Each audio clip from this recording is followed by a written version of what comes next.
Bapaknya mau ngomong dulu bentar ya. Iya. Jadi ada peristiwa di mana KPU mengangkat kuasa baru yang dari jaksa pengacara negara.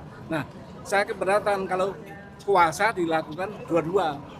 Kan KPU udah nunjuk kuasa, sementara nunjuk juga kejaksaan. Itu menurut hukum acara tentang kuasa itu harus ditarik yang kuasa yang lama.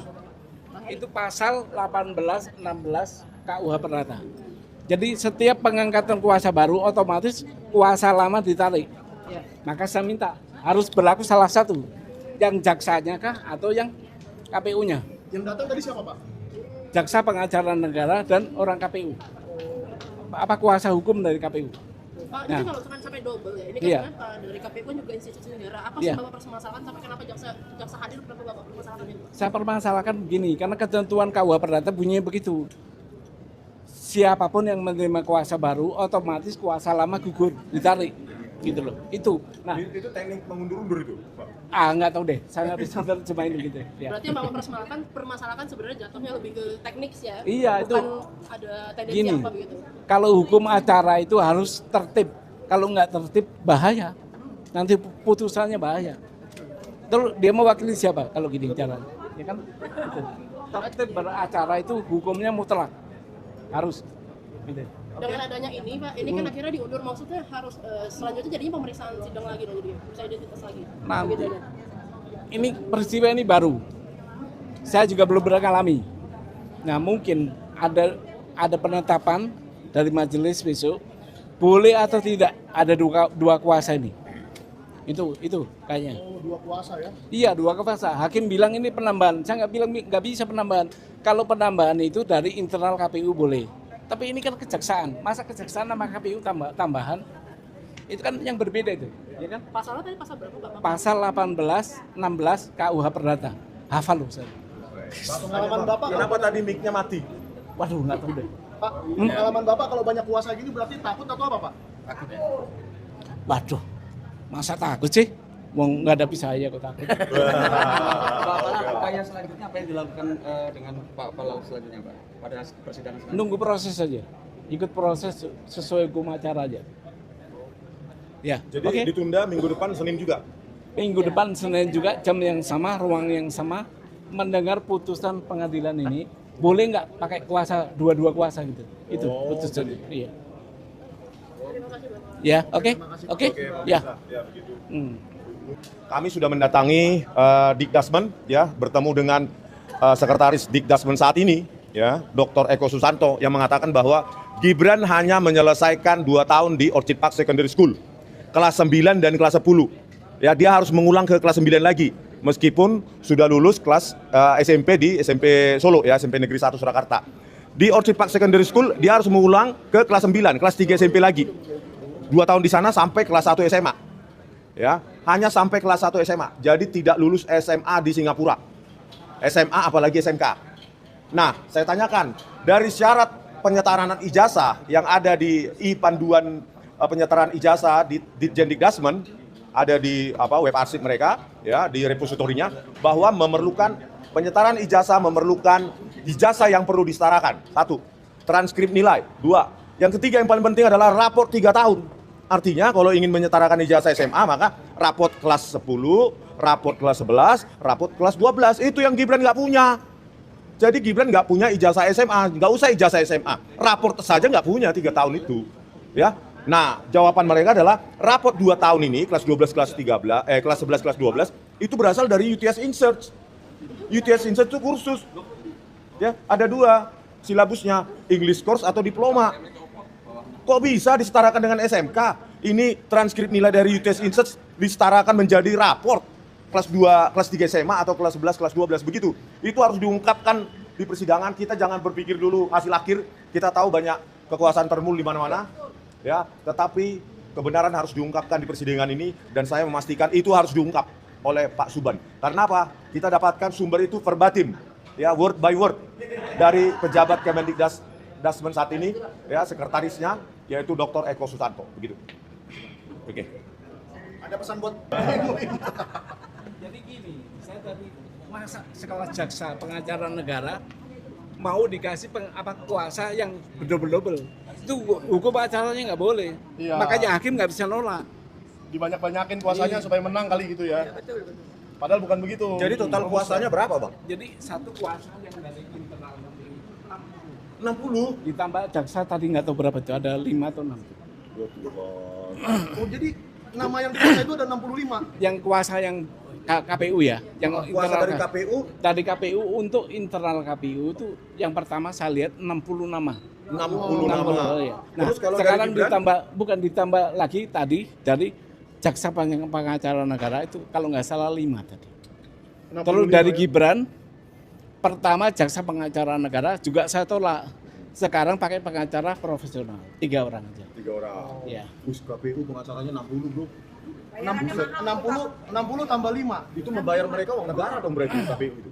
Kalau saya Perlu dengar 60. Iya, tapi kalau saya dengar angka 65 kayak tahunnya G30S ya.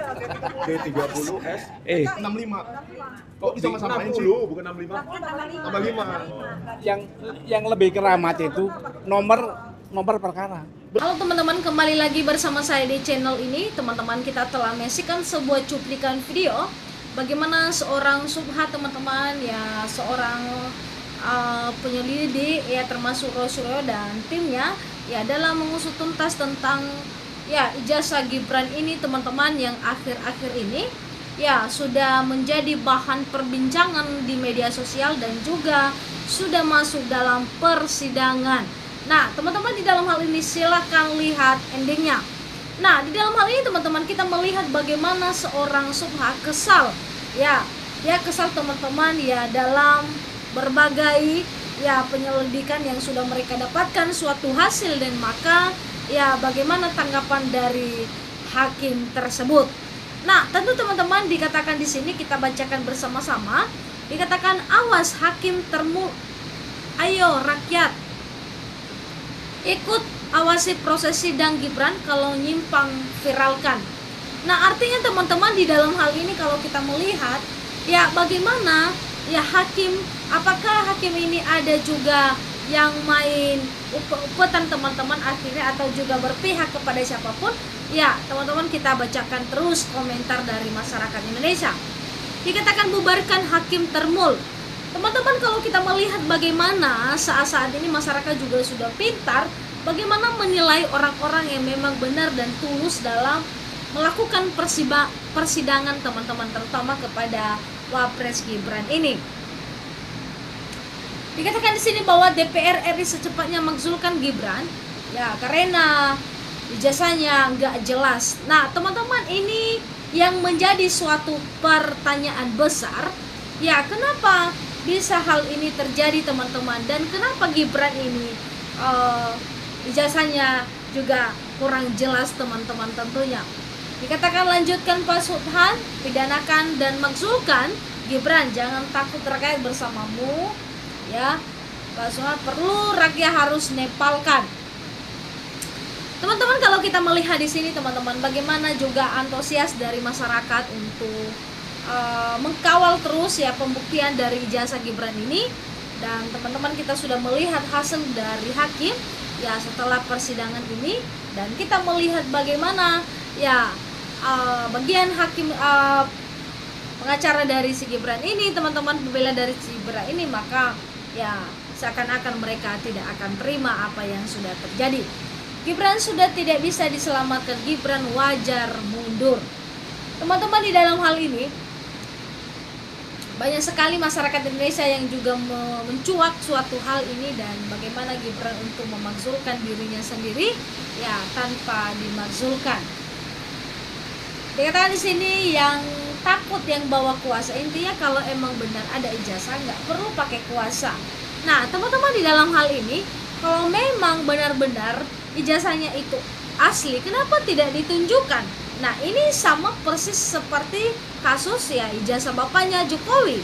Ya tentu di dalam hal ini juga banyak sekali masyarakat Indonesia yang menuai kontroversi, yang dimana kita ketahui bersama bahwa ya anak sama bapak sama aja, kenapa tidak ditunjukkan juga ya ijazah aslinya. Dikatakan di sini bahwa hakimnya harus dipecat, tidak tegas dan tidak netral, rusak. Nah, teman-teman, kalau kita melihat di sini bahwa bagaimana masyarakat sudah muak juga kepada hakim, yang dimana hakim ya ada suatu hal yang mengganjal di dalam hal ini, dan masyarakat tidak senang seperti itu, ya hakim itu adalah sebagai hakim yang memang adil dan juga harus memang netral dan tidak ada yang bela satu pihak dengan yang lain.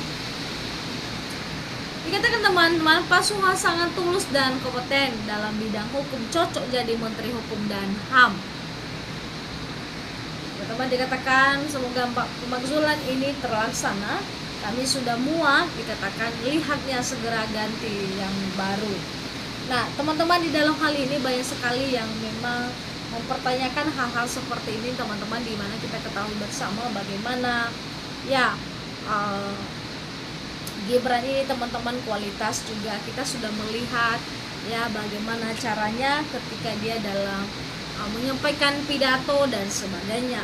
Nah, tentu teman-teman, masyarakat ini juga sudah mulai muak dalam hal ini semuanya. Dikatakan maju terus penjuang, mudah-mudahan Allah memberi kemudahan, amin. Nah, teman-teman, di dalam perbincangan hal ini tentu teman-teman banyak sekali yang terkait di dalamnya, di mana banyak sekali pikiran dan juga tenaga teman-teman dalam pembahasan tentang ijazah Gibran ini, dan banyak juga merugikan orang lain yang dimana mereka mempunyai pekerjaan, dan tetapi karena ini juga menjadi suatu masalah atau suatu kericuan di negara, maka mereka juga harus mengutamakan dan membenarkan suatu hal yang memang benar, teman-teman. Ya, tentu di dalam hal ini teman-teman silakan memberikan tanggapan kalian. Bagaimana tanggapan kalian tentang ijazah Gibran ini yang semakin hari teman-teman semakin terbukti ya bahwa ijazahnya itu, teman-teman, ada suatu yang mengganjal. Teman-teman, sampai ketemu di channel selanjutnya. Ya, jangan lupa subscribe dan komen dan juga berikan komentar Anda. Ditunggu untuk channel